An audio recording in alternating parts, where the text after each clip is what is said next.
Jangan kira kami ini bodoh. Memang ada yang mengatakan saya ini tolol, ada. Nggak apa-apa. Ya. Ada yang mengatakan saya bajingan yang tolol, ya kan? Tapi saya nggak sebut namanya, kalian sudah tahu loh. Nggak apa-apa. Tapi kami paham dan kami mengerti. Jadi saudara-saudara, ya, 100 hari pertama kami akan baik. Dalam arti saya berharap ada kesadaran. Saya pernah menyampaikan, seluruh aparat, seluruh institusi, bersihkan dirimu.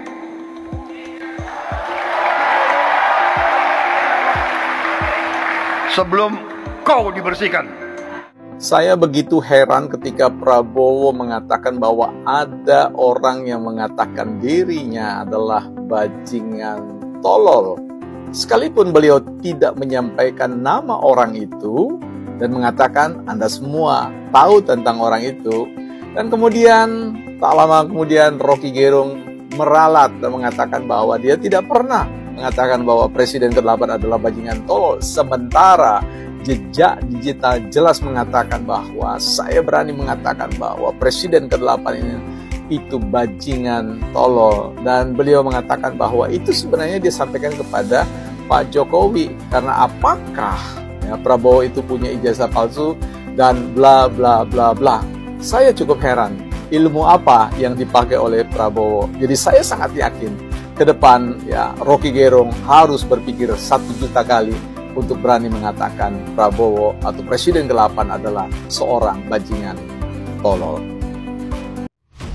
100% Rocky Gerung sign quote bajingan tolol. Ada pepatah yang mengatakan menepuk air di dulang terpercik muka sendiri. Artinya orang yang berbuat sesuatu yang tidak baik akan kembali pada dirinya. Mungkin sobat bukan partai politik pernah mendengar saya mengatakan di dalam akun YouTube saya, bukan partai politik, yaitu 100% Fufu Fafa adalah Roy Suryo. Hal ini saya katakan berdasarkan perspektif teorisasi coined by atau diciptakan oleh, bahwa ketika kita mengingat kata Fufu Fafa, pasti kita akan mengingat Roy Suryo, bukan Gibran. Ketika kita mengingat kata dungu, kita mengingat Rocky Gerung. Nah, sekarang kata dungu itu telah terlampaui, yaitu dengan kata bajingan tolol. Oleh karena itu, ketika kita mengingat kata bajingan tolol, kita pasti ingat yang namanya bukan pada Pak Jokowi, tetapi pada Rocky Gerung. Bukan juga pada Pak Prabowo, tetapi juga pada Rocky Gerung. Karena itu, publik sekalian, mari kuatkan ingatkan kita. Ketika kita mengingat istilah bajingan tolol, sebenarnya itu adalah Rocky Gerung sendiri. Nah, teman-teman yang ingin bergabung di YouTube kami, bukan partai politik, silakan bergabung di sana dan kita akan diskusikan lebih jauh tentang hal-hal seputar politik, bukan partai politik. Pak Rocky mengucapkan bajingan tolol pada Pak Prabowo, hal yang sudah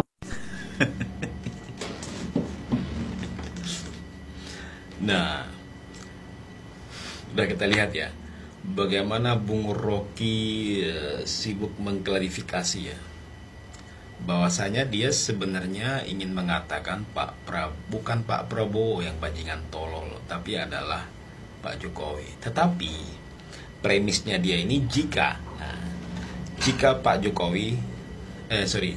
Pak Prabowo ijazahnya tidak palsu seperti Jokowi, berarti dia ngomong juga nih Pak Prabowo ijazahnya palsu. Ini kan sebuah kebodohan yang luar biasa gitu loh. Karena Rektor UGM sendiri sudah mengatakan bahwasanya Pak Jokowi itu jelas alumni UGM gitu loh. Kemudian jika Pak Prabowo tidak melanjutkan IKN Jilid 2, lah sekarang Pak Prabowo tetap ingin melanjutkan IKN SMK lagi.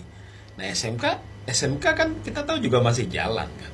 Ya namanya mobil nasional itu kan tidak gampang, memang itu kan sangat berkelindan dengan Jepang, ya kan, Korea dan sebagainya, karena kekuatan otomotif sekarang itu memang kita ini masih dijajah oleh Jepang kan. Karena Jepang sangat menguasai sekali persoalan otomotif yang ada di negara Indonesia ini. Dan semoga Pak Prabowo bisa mewujudkan mobil nasional ini. Nah artinya kan, kemudian Rocky Gerung juga ngomongin tentang buzzer dan sebagainya. Dia sendiri juga buzzer dalam konteks tertentu gitu.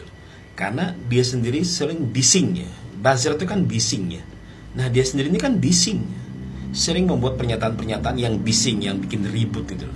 Jadi ini orang tidak autokoreksi terhadap diri dia sendiri gitu. Kalau dia mengkritik itu oke aja, mengkritik sih tidak masalah. Di negeri ini kritik itu kan bebas. Banyak orang-orang yang mengkritik negara ini gak ada masalah. Saya kemarin contohkan misalnya kayak, saya suka dengan konten-kontennya Ferry Irwandi yang mantan ASN Kementerian Keuangan itu. Saya lihat konten-konten dia tuh mengkritisi pemerintah, no problem. Karena Ferry ini mengkritisi pemerintah, tapi dia tidak menghinakan dan tidak merendahkan gitu loh. Apa yang dia kritik itu to the point, dan kita bisa membaca kritiknya itu, kita mengerti dan paham dan diberikan pemahaman yang clear sama kita. Itu menarik menurut saya. Nah kalau Bung Rocky ini kan mengkritik tapi menghinakan, merendahkan orang lain. Ini kan buzzer bikin, jadi dia bikin bising juga. Jadi dia mengkritik orang tapi diri sendiri dia merasa diri dia benar sendiri gitu loh. Dia pun tidak autocorrect terhadap diri sendiri. Bahkan dia tidak pernah minta maaf terhadap diri sendiri ya. Dulu pernah minta maaf, udah bikin bising, sekarang bikin bising lagi. Tetapi yang saya ingin saya tekankan di sini adalah, sesuai dengan omongan Vita sebelumnya, dia nggak akan berani ngomong tentang Prabowo kan. Nah sekarang dikoreksi, saya nggak ngomong Prabowo bajingan tolol gitu kan, nggak berani dia. Saya yakin dia nggak akan berani ngomongin Pak Prabowo bajingan tolol. Makanya dia koreksi cepat-cepat. Nah, itu sih poinnya kalau saya. Jadi Bung Rocky, Anda no problem. Kita mengakui Anda punya pemikiran yang baik karena Anda pembaca buku yang luar biasa, Anda filosof. Tetapi autokoreksi juga dari Anda, misalnya kayak Boni Hargen, Anda kadang-kadang logikanya juga lompat-lompat nggak jelas gitu ya. Nah, kalau saya sih poinnya adalah Anda menghinakan dan merendahkan orang, misalnya kritikan Anda itu. Kalau kritik fokus aja tentang kritik, nggak ada masalah. Di negeri ini bebas. Demokrasi di Indonesia ini sangat luar biasa dan bahkan kebablasan. Faktanya, berapa ormas yang ada di Indonesia ini? Banyak sekali, ribuan ormas yang ada di negara ini dan bahkan menjadi benalu ya kan? Yang akhirnya menyebabkan beberapa investor lari karena ormas ini. Itu fakta yang ada di negeri ini. Contohnya saja, contoh kecilnya saja, kiriman barang. Kita kiriman barang ke Sumatera, itu barang masuk aja susah, kemudian pas nurunin mereka juga macam-macam lah ormas-ormas apalah namanya, serikat apalah namanya mereka itu. Di negeri ini karena ormas itu banyak banget ceperan-ceperannya gitu loh. Setiap project itu, coba Anda ini fakta di lapangan, setiap project itu barang masuk aja udah dipajakin, kemudian mereka minta semua macam-macam. Itu negeri ini kayak gitu. Ini saking demokrasi kebablasan. Harusnya ormas-ormas ini kan yang tidak tertib ini ditertibkan ini. Jadi yang minta jatah-jatah preman ini kan. Nah itu kadang-kadang mereka bertindak sendiri tanpa landasan hukum misalnya gitu. Nah jadi kalau poin saya mencermati tentang Rocky Gerung ini, satu, dia sebenarnya memang nggak berani ngomongin Prabowo bajingan tolol. Yang kedua, dia ngomong tentang buzzer, tapi dia sendiri juga buzzer sebenarnya, ya kan? Dia sendiri buzzer ini, bising dia bukan kritikus, ya kan? Itu sih kalau menurut saya. Salam bijak dan salam waras. Semoga Bung Rocky bisa mengkoreksi dirinya sendiri. Sebelum mengkoreksi orang lain, Anda juga mengkoreksi diri Anda sendiri. Itu lebih bagus menurut saya.